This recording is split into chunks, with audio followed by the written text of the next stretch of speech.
Hey, Kevin here, top 100 financial advisor, two-time author, one-time bestseller, and we are here to talk about the stock market. Today, I want to give you 4 things that I look to before I invest in a company. You can also apply these to ETFs, exchange traded funds. We know that those are groups of stocks packaged together. So I'm going to give you those 4 and then give you one thing I actually do not look at all. And then, as always, ask your questions. We'll try and do a video on those. So what are the 4 things I look at? Why do I look at it? And where can you find these things as you are looking to start your financial journey or improve your financial and investing journey? So the first thing, I got my list here on the screen as well. The first thing is I look for relative performance, or what I like to call momentum. And the way I gauge this is this company beating the S&P 500? Because if not, I could just invest in an index fund and just mind my business, right? If I'm going to take the extra risk and put my money in one company, or you don't want to put all your money in one company, but if I, metaphorically, if I'm putting my money into a single company where there's 5 individual companies or 15 or what have you, you better be beating the average, and you have to do that consistently. Some companies like Apple have done it for a very long time. Other companies are brand new, like Roblox. We just talked about that yesterday. Like Airbnb, you don't have that performance measure for me to really get a good gauge. That's another reason why I tend not to invest in new companies to the market. But again, it's got to be doing better than the market. And for some people, you're probably going to ask, well, for how long? So personally, I use the 6-month and 1 year metric. There's research out of UCLA that says that for about 6 months, if you look at the last 6 months, it somewhat predicts the next 6 months. That doesn't mean, oh, it made 27% last month, it's going to make 27% over the next 6 months. That's not how it works. But it gives you a relative indicator to say, like, okay, this is going to be solid. It does not work for 10 years or 5 years. There's so many things that can happen. It's a lot of things that can happen in a year or two, but generally, I take last 6 months. That tends to be good. Then I'll stick with it for the next 6 months. Or you did good last year. You've been doing well for a while, but you beat the market last year by a significant margin. The likelihood of you doing well and doing it again over the next year, research says that tends to be a decent indicator. Not perfect, but a decent indicator. So that's not the only thing I would do, which is why we got 2, 3, and 4. So going to number 2, that is industry. I look at industry. I want to make sure that you are in a space that is favorable. Now, you want to be careful here. You don't want to put all your money in one industry. You don't want to say, I'm putting all my money in tech because tech is super popular. It works until it doesn't work. It works until we saw last 2 weeks things were awful for tech. People were complaining about Tesla, if you want to consider that a tech company. People were complaining about Amazon and all this other stuff, and it just was not pretty. But now things are fine, and people are excited again. So you do want to be careful about that. For me, I always pay attention to that because it gives me some investing ideas. You still want to diversify. You don't want to have all your money in tech. Don't want to have it all in energy. You don't want to have it all in airlines or wherever it is you want to put it. But I want to see what's favorable. I like to look at, to a degree, what is the social landscape, like government wise. What are we moving to? This is why marijuana stocks tended to rise at one point in the year and still may be a good buy. Electric vehicles right now, like those are the places that are in style, which is why I said I thought Tesla at the time it was down was a good value because it's in a space that is favorable right now. Tech still favorable. Energy is looking good all of a sudden. I haven't really nailed down why, but energy is doing well. So those are places that I'm looking to, and all I got to do is say, look, these are the sectors. Those are the places that are doing well. Banking was doing well at least a week ago. We'll see what it does now. But anyway, these are the places that I can look for. So now let me go and pour through the financials. Now let me go and see which one was beating the S&P 500 or not, and then I can do more research there. So what I do, number one, and you can reorder these. I'm not doing this in rankings of importance. But first, I can look at the industry. I got tech, I got bank, I got energy. Great. So it narrows my stuff down. So Apple, Nvidia, ExxonMobil, Bank of America, Merrill Lynch, not Merrill Lynch, they're owned by Bank of America, Morgan Stanley. There you go. You got 6 companies, right? Now I can go and see which one of you guys, or of all of y'all, which one of y'all beat the S&P 500 last year. You did well, maybe I'll consider it. That's not the end all be all, but that's just another little check to say you beat the S&P 500 last year. You're probably going to do that again, maybe. Not a guarantee. You're in an industry that is favorable where people are pushing their money to. So those are 2. Number 3 is institutional support. I like to make sure for a fact that I know that I've got some huge institution, whether it's Vanguard putting trillions of dollars in a stock, or Fidelity, or Morgan Stanley, or JP Morgan. I want to I want to make sure that they are supporting the stock in a way. This gives me a little bit of safety and security, because when an institution buys into a stock, they tend to hold on to it because they're moving so much money. They can't just up and sell like that, like we do. They have to hold for a certain amount of time. In some cases, they do a whole bunch of research. And because they put all that money in research, they don't just get up off that money so quickly. So that's a protection measure for me. It's another confidence check for me. Example for me, y'all know I'm still out on Elon Musk. However, I didn't really consider Tesla until we knew they were being added to the S&P 500, which means that all these index funds have to buy the stock, which means that it's probably going to rise. And it did up until the last 30 days or so, where it kind of tanked, but also did very well the other day. So that's my support measure. I know for a fact all these index funds hold Tesla. It don't mean that it's going to be the best company in the world. It doesn't mean that the company is invincible, but it is another measure, another check to say money is flowing in this direction. And when big money moves, I want to be on that train as opposed to trying to fight against it somewhere else. So that's three. And then number four, and the last one for the things I do look at, I have one thing I don't look at, is financial. So I want to make sure that your sales are moving in the right direction. Your cost, so the money that you're paying out for stuff, the cost of goods sold is a technical term.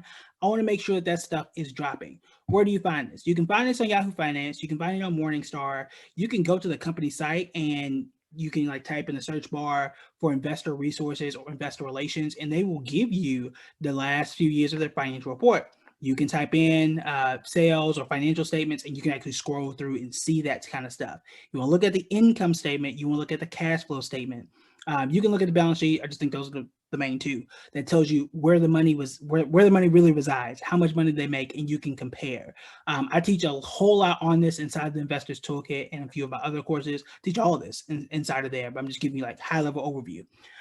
So I look at that stuff. So for example, for Roblox yesterday, I noticed that I think they lost 97 million 2018, then lost 86. So that loss was slowly coming down, but then it exploded to 207 million if I'm 207 million if I remember correctly.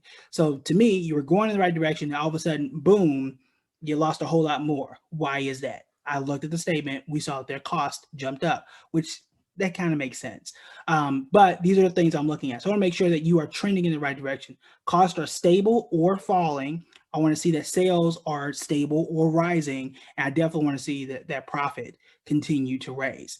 Or if you have losses, I want to make sure that those are steadily dropping off. So that's what I want to see. So those are the four things I'm looking at. So relative performance or momentum. Are you beating the market? Are you moving in the right direction? If you are, I'm gonna give you a shot, right? If you're not, I'm not even gonna look at you, because again, why risk it? If I got the S&P 500, I put my money in index funds, which a lot of us should be doing. If you can't beat that, then what am I here for? What, you're not worth it to me. I can just put all my money in index fund and just be good. So you got to be a lot better for me to even consider you. So that's number one. Number two, what industry are you in? Are you in a place that is in fashion and style? Last year, when the market was tanking right around now, I was really out in front talking about a lot of those defensive stocks, stuff like Clorox, y'all know the deal, Walmart, Dow Jones, Costco, all of that stuff. Now that industry is not really in favor. So come June, if I didn't get rid of it in December, come June, I'm getting up off that. You're not shiny no more. It's maybe electric vehicles. It's maybe banking. It could be a different industry. So I'm looking at that. Then I'm looking at institutional support. Do you have the Vanguard money? Do you have the Warren Buffett money being pumped into the stock and kind of supported it? If they believe in it, then it's something that needs to be in my radar. And last, I look at financials. I want to make sure that you got some money and that things are going the right way. All of this stuff is the reason why I did not invest in GameStop back when GameStop was popping, because number one, they weren't really in the right industry. They're not really a tech company, they're in retail. Retail just ain't the place to be, right? Their financials wasn't the place to be. Financially, they were struggling and almost went bankrupt several years ago and have been terrible. They did not beat the market at that point in time back in December or so. Today they are. The last 90 days, they've been killing everything, right? But it hadn't hit that 6 months. Now, if they killed it for 6 months, I'm gonna pay attention. But again, does the financial performance indicate any of that stuff? So you gotta be careful there. Talked about institution. I don't know many institutions that have money in GameStop. We saw the opposite where they were shorting GameStop, and that's how the whole thing happened. There were companies borrowing GameStop and thinking that the stock was going to fall, and it did up until a crazy event, that short squeeze happened. And then financials, like I said, just not great. So last thing, what is the thing I don't look at? I don't look at dividends. If I get it, it's a bonus to me. Okay, but I'm not a dividend investor. So if you're a dividend investor, this is what you want to do. You can go and figure that out. But for me, it's a bonus. Now, some people say, well, if it don't pay a dividend, then I'm not going to buy it. I don't think that's the best thing for you to do. There are plenty of companies that pay dividends that are trash, and then plenty of companies that don't pay dividends at all that are very good. Google is one of those. Apple pays a dividend and does well. It's a bonus for me. Tesla had been doing well for a while. They ain't paying no dividends. So it really depends on what you want as an investor and whether or not that fits with your goal. For me, I'm looking for profit. I want to make the most money. And if dividends help me do that, then that's what I'm gonna go for. If dividends don't help me do that, then I'm not gonna go for it. But also, again, the way that I'm looking at it, a lot of dividend stocks, not all, but a lot of dividend stocks tend to be more mature, more stable. They're not going to move as much. If you take a look at Pfizer versus Moderna, and Johnson & Johnson for that matter, all three companies haven't pushing out the vaccine.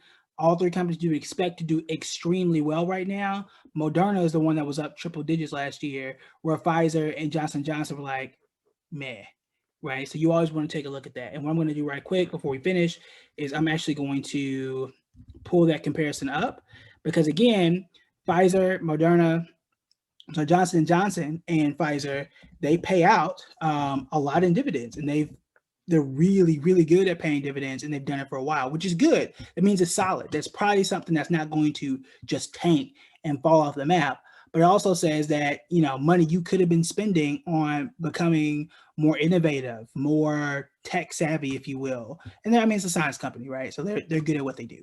But if I'm looking at that, and if that's where you're spending your money, then you're not being as nimble as what some people would say you should be. So I'm getting the chart ready now, and let me go ahead and share the screen so y'all not just looking at my face as I'm doing this.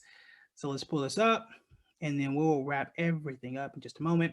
So you got Pfizer, you got Johnson & Johnson, and this is one reason why when we were talking about vaccine stocks, that I went for Johnson & Johnson because Johnson & Johnson was a little more diversified. I knew I wasn't going to make a million, but I knew I wasn't going to lose, and that was what I did.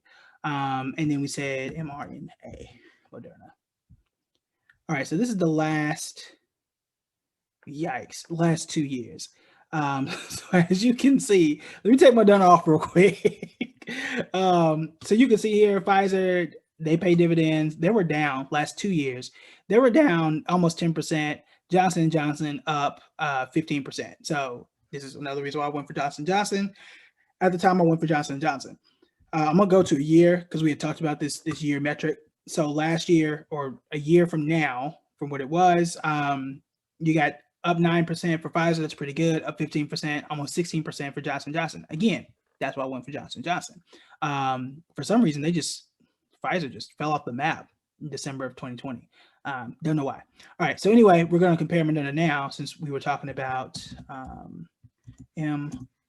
Here we go. And then it's still going to be off the map. Moderna up at 434% in the last year. So again, it does not mean that Moderna is going to repeat that success. I would hope that it would do this little dip here again, dip and come right back up. There's no guarantee of that either. But that would be my dream right there. So maybe you can get in low, which I'm actually in a trade right now, full disclosure. So I actually bought some today, and the way this is trending, it should trend back up in that area. So we'll see. That's not a guarantee though. But I will keep you guys updated. So anyway, as you can see, that's kind of how things work. So if I were only looking at dividends, I would have been stuck with only Pfizer or only Johnson & Johnson. So 15% or 9% or somewhere in between if I invested in both. If I didn't look at Moderna at all, I would have missed out on the 434% because I don't believe they pay dividends, not yet. So that's why I don't look at it as a measure. If it has it, perfect. Johnson Johnson again made 15% over the last year. I didn't get in January or March, which sure I wish I could have. But again, you can see how those things work. You can see how those things make sense. All right, so let me know what you think of the criteria. What would you add? What would you take out?